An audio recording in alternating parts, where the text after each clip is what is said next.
Assalamualaikum warahmatullahi taala wabarakatuh. Jadi hari ini cikgu nak membawa sedikit pendekatan iaitu teknik Miro yang kita boleh gunakan untuk menguasai soalan kemahiran proses sains. Jadi kalau kita tengok pelajar, soalan kemahiran proses sains ni terdapat di bahagian A iaitu soalan struktur yang menyumbang sebanyak 20 markah dalam peperiksaan SPM Kertas 2. Jadi kalau sebelum ini KBSM, soalan bahagian A ini semuanya melibatkan soalan kemahiran proses sains. Tapi untuk KSSM ini, 4 daripada soalan dia adalah soalan kemahiran proses sains dan 1 soalan tentang aplikasi. Jadi kalau anak-anak tengok soalan 1, soalan 2, soalan 3 dan soalan 4, semuanya terdiri daripada 4 soalan kemahiran proses sains dan 1 soalan aplikasi. Jadi kalau kita tengok jumlahnya, kita akan dapat ialah sebanyak 20 markah. Okey, jadi apa dia teknik Miro? Jadi teknik Miro ni kalau kita tengok pelajar, cikgu telah cipta berdasarkan kepada perkataan tu di mana dia memberi makna dan memudahkan kita untuk menjawab soalan kemahiran proses sains. M tu adalah pemboleh ubah manipulasi, manipulated variable. I tu adalah inference. R tu adalah responding variable. Dan O tu adalah observation. O yang kedua tu adalah operational definition. Dan H adalah hypothesis. Dalam borang teknik Miro ini, kalau pelajar-pelajar perhatikan, dia seolah-olah bentuk macam kotak je lah kan. Okey. Jadi yang pertama tu, cuba tengok dekat bulatan kuning yang berlabel pertama. Daripada soalan yang kita baca tu, kita cuba kenal pasti pemboleh ubah manipulasi. Tu perkara pertama yang kita perlu buat. Lepas tu kalau anak-anak tengok yang nombor 2, kotak yang sebelah kanan tu. Yang kotak sebelah kanan tu kalau kita tengok pemboleh ubah bergerak balas. Jadi kita letakkan apakah pemboleh ubah bergerak balas. Jadi, pemboleh ubah manipulasi dan bergerak balas ni kita boleh detect ataupun kesan melalui statement soalan tadi. Kemudian kita terus kepada kemahiran yang ketiga iaitu pemerhatian ataupun dalam bahasa Inggeris kita panggil observation. Pemerhatian ni kita kena tengok anak panah.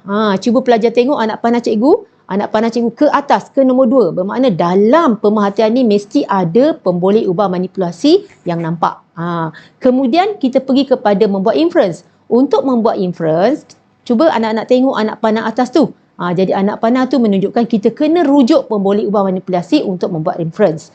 Dan kita tengok kemahiran yang seterusnya itu, kemahiran proses sains yang kelima itu hipotesis. Di mana untuk membuat hipotesis, anak-anak kena rujuk kepada pemboleh ubah manipulasi dan pemboleh ubah bergerak balas. Nampak tu? Okey, dan kemahiran yang seterusnya itu mendefinisi secara operasi ataupun operational definition. Anak-anak kena rujuk kepada pemboleh ubah bergerak balas. Sebab tu arrow ataupun anak panah cikgu merujuk kepada yang nombor 2 tu kan? Dan last sekali ialah kemahiran untuk mengenal pasti pemboleh ubah yang dimalarkan, iaitu nombor 7. Okey pelajar, jadi kalau pelajar dapat menguasai kemahiran proses sains dengan menggunakan teknik ni, cikgu sangat yakin pelajar dapat menjawab soalan dengan baik dalam peperiksaan SPM nanti. Okey, kita tengok satu contoh soalan Rajah 1.1 dan Rajah 1.2 menunjukkan tindak balas logam, natrium dan kalsium dengan air. Jadi kita tengok pelajar Rajah 1, Rajah 2. Kalau kita tengok pelajar kita ada logam natrium, kita ada logam kalsium. Jadi kedua-dua logam ni bertindak balas dengan air. So kita nampak bubble tu kan. Bubble tu apa pelajar? Yes, gelembung gas. Jadi kat sini cik pelajar, kita boleh kenal pasti mana pemboleh ubah manipulasi, mana pemboleh ubah bergerak balas. Jadi boleh tak pelajar nyatakan pemboleh ubah manipulasi sini? Betul, pemboleh ubah manipulasi ialah jenis logam. Itu kita ada logam natrium dan logam kalsium. Dan pemboleh ubah bergerak balas itu hasil iaitu apa dia pelajar? Ya, gelembung gas. Jadi kita dapat kenal pasti pemboleh ubah manipulasi dan gerak balas. Jadi kita kena letakkan nombor 1 tu iaitu pemboleh ubah manipulasi iaitu jenis logam. Boleh pelajar? Dan pemboleh ubah yang bergerak balas ialah bilangan gelembung gas. Okey.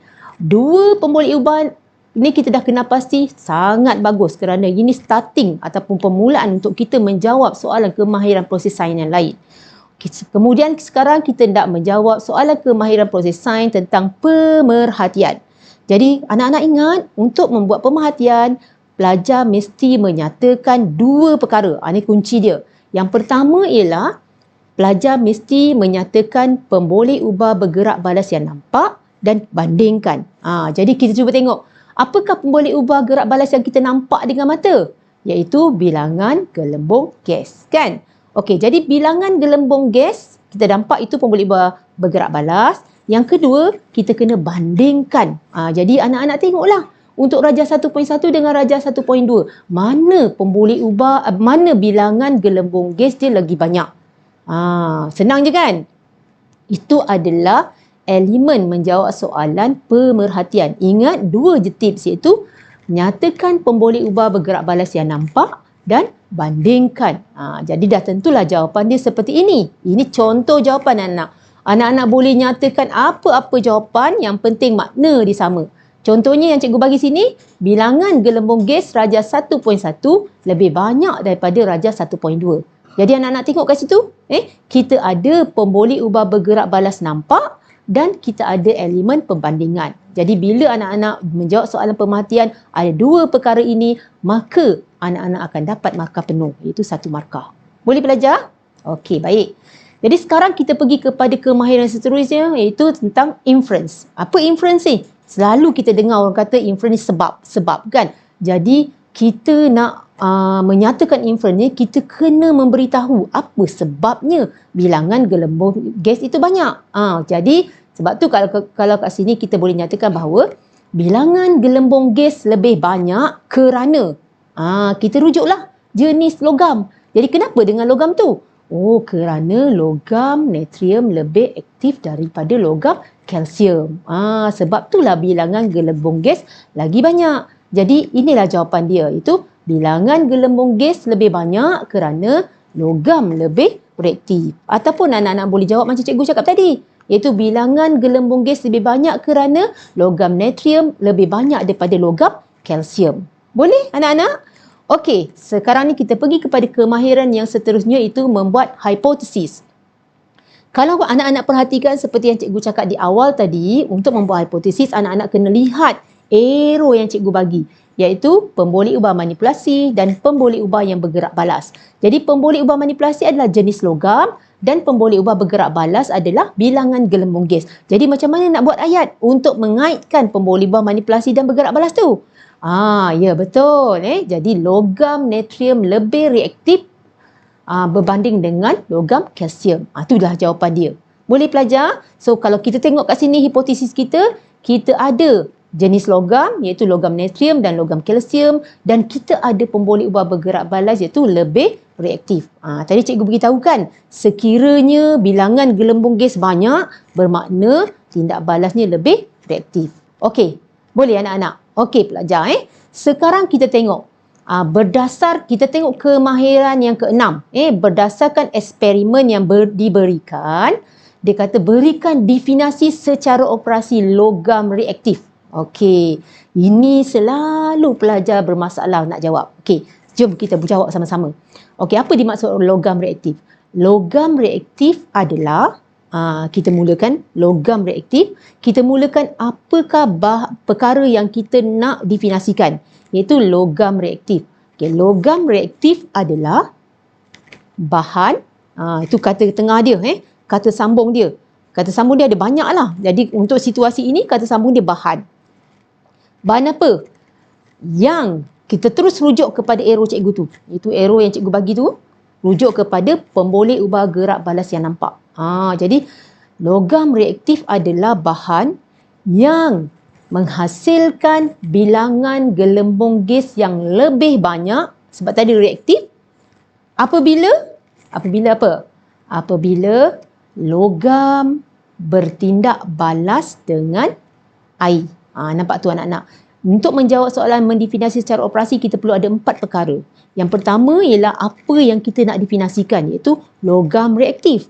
Lepas tu adalah, ni kata sambung yang kedua, itu bahan. Tu mesti ada. Logam reaktif adalah bahan. So dah penuhi kedua.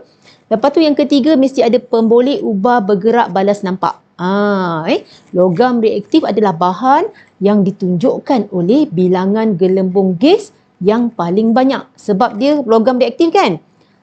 Yang keempat, masa bila gelembung gas terhasil? Apabila logam bertindak balas dengan air.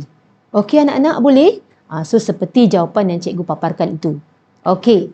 Jadi kita pergi kepada pemboleh ubah yang last sekali ataupun kemahiran proses sains yang last untuk soalan ini ialah pemboleh ubah yang mala ataupun kita panggil constant variable.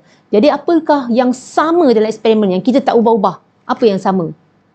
Mungkin anak-anak boleh jawab jisim logam, saiz logam.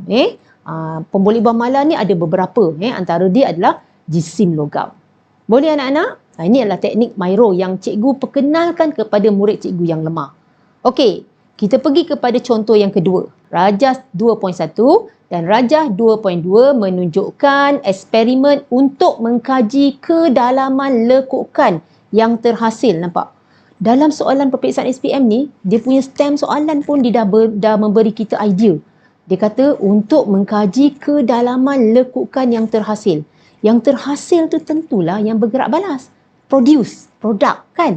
Jadi apabila suatu pemberat diletakkan di atas bongkar kayu X dan Y yang mempunyai luas permukaan yang berbeza. Nampak tu pelajar?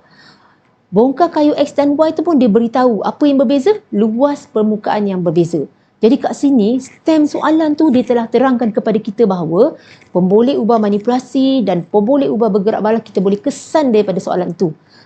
Ditambah pula dengan gambar. Kalau nak tengok gambar, kita tengok gambar bongkar tu, yang pertama tu luas permukaan dia kecil je. Yang kedua tu luas permukaan dia besar sikit, kan? Lepas tu yang gambar yang belah kanan tu hasil. Cuba anak-anak tengok. Dia nak melihat kedalaman lekukan.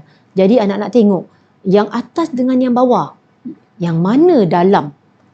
Dah tentulah yang atas kan. Kita tengok dia punya lekukan tu lebih dalam daripada yang bawah. Betul? Okey, jom kita jawab soalan dengan menggunakan teknik Mairo. Okey pelajar. Jadi tadi kita dah kenal pasti pemboleh ubah manipulasi adalah luas tapak bongkah kayu. Ataupun kita boleh jawab luas permukaan bongkah kayu pun boleh. Okey. Lepas tu pemboleh ubah bergerak balas kita adalah kedalaman lekukan. Jangan lupa letakkan parameter. Kedalaman tu penting. Jadi sekarang kita nak tengok dengan mata kita kedalaman lekukan mana yang berbeza. Okey, jadi seperti yang cikgu beritahu tadi, untuk membuat pemerhatian, anak-anak kena pegang dua kunci yang cikgu cakap tadi. Yang pertama iaitu lihat pemboleh ubah bergerak balas yang nampak dengan mata, dan yang kedua bandingkan. Jadi sekarang ni kita tengok pemboleh ubah bergerak balas yang nampak. Tengok arrow? Yes, kita dapat kedalaman lekukan. Jadi kita bandingkan manakah kedalaman lekukan yang lebih dalam. Jadi kita boleh buat ayat yang sama makna dengan dia lah. Contohnya kedalaman lekukan plastosin pada Rajah 2.1 lebih dalam daripada Rajah 2.2. Boleh. Ataupun kita kata kedalaman lekukan plastosin bongkar X lebih dalam daripada bongkar Y pun boleh. Apa-apa jawapan yang sama makna dengannya, yang penting mesti ada dua perkara itu, iaitu pemerhatian pada pemboleh ubah bergerak balas yang nampak, dan yang kedua bandingkan. Seperti contoh yang cikgu bagi ni lah. Contohnya cikgu bagi ni kedalaman lekukan plastosin pada Rajah 2.1 lebih dalam daripada Rajah 2.2. Boleh anak-anak? Okey. So kita pergi tengok inference. Inference ni sebab kenapa lekukan tadi lebih dalam. Jadi kita boleh jawab kedalaman lekukan lebih dalam kerana kita tengok luas. Luas dia kecil ke besar? Dah tentulah luas tapak lebih kecil. Jadi bila luas tapak kecil, kenapa? Kita mesti ada jawapan. Okey, jadi kedalaman lekukan lebih dalam kerana luas tapak lebih kecil menyebabkan tekanan tinggi. Jom kita pergi inference. Kenapa kedalaman lekukan lebih dalam? Jadi kedalaman lekukan lebih dalam kerana kita balik pada luas tapak yang lebih kecil menyebabkan tekanannya tinggi. Macam itulah jawapan dia. Jadi kita tengok ada tiga perkara. So, luas tapak yang kecil menyebabkan tekanan yang tinggi. Boleh anak-anak? Okey, jom kita pergi kepada hipotesis. Jadi seperti yang cikgu dah beritahu tadi, untuk membuat hipotesis kita kena lihat pemboleh ubah manipulasi dan pemboleh ubah bergerak balas. Jadi pemboleh ubah manipulasi ialah luas tapak. Jadi pemboleh ubah bergerak balas adalah kedalaman lekukan. Jadi macam mana kita nak kaitkan, nak buatkan ayat untuk mengaitkan pemboleh ubah manipulasi dan bergerak balas? Kat sini kita boleh gunakan semakin. Betul? Semakin kecil luas tapak. Cuba sambung. Betul. Semakin dalam kedalaman lekukan. Ataupun kita boleh berkata, semakin kecil luas tapak, semakin tinggi tekanan. Sebab bila dalam lekukan menunjukkan tekanannya tinggi. Macam contoh sampel jawapan cikgu, semakin kecil luas permukaan bongkah kayu, semakin bertambah tekanan. Pun boleh. Kalau nak kata semakin kecil luas permukaan bongkah kayu, semakin dalam lekukan pun boleh. Boleh anak-anak? Jom kita pergi kepada kemahiran yang seterusnya, iaitu mendefinasi secara operasi. Ingat, cikgu dah beritahu ada 4 perkara yang penting dalam menjawab soalan kemahiran proses sains ini, itu mendefinasi secara operasi. Yang pertama ialah tentang apa yang kita nak definisikan, iaitu tekanan. Dalam soalan ni adalah tentang tekanan. Apa dia tekanan? Tekanan, apa dia? Adalah, yang tadi tu, contoh tadi kita kata bahan kan? Yang ni adalah keadaan. Jadi tekanan adalah keadaan yang ditunjukkan oleh, kita tengok RV nampak, apa dia? Kedalaman lekukan plastisin. Kedalaman lekukan plastisin apabila masa bila plastisin itu melekuk? Apabila pemberat diletakkan di atas bongkah kayu. Jadi cikgu bagi 4 perkara untuk menjawab definisi secara operasi, iaitu yang pertama, apa yang kita nak definisikan itu tekanan adalah keadaan yang ditunjukkan oleh, cuba kita tengok arrow responding variable nampak, iaitu kedalaman lekukan plastisin masa bila? Apabila pemberat diletakkan di atas bongkah kayu. Jadi 4 perkara tu mesti ada untuk membolehkan jawapan awak diterima dalam soalan peperiksaan SPM nanti. So, yang terakhir ialah tentang constant variable, iaitu pemboleh ubah yang dimalarkan. Jadi kalau kita tengok dekat sini anak-anak, apa yang sama? Cuba fikir. Okey, yang sama kalau kita tengok ialah dia punya jisim beban ataupun berat pemberat tu sama. Betul anak-anak? Jisim pemberat. Kalau kita tengok, cikgu telah membawakan 2 contoh untuk membantu anak-anak untuk menguasai soalan kemahiran proses sains. Sebab soalan kemahiran proses sains ini amat penting, di mana dia menyumbang markah sebanyak 20 markah. Ataupun kalau kita tolak dengan soalan aplikasi tadi, dia menyumbang sebanyak 16 markah. Okey pelajar. So, hanya itu untuk hari ini. Terima kasih. Jumpa lagi.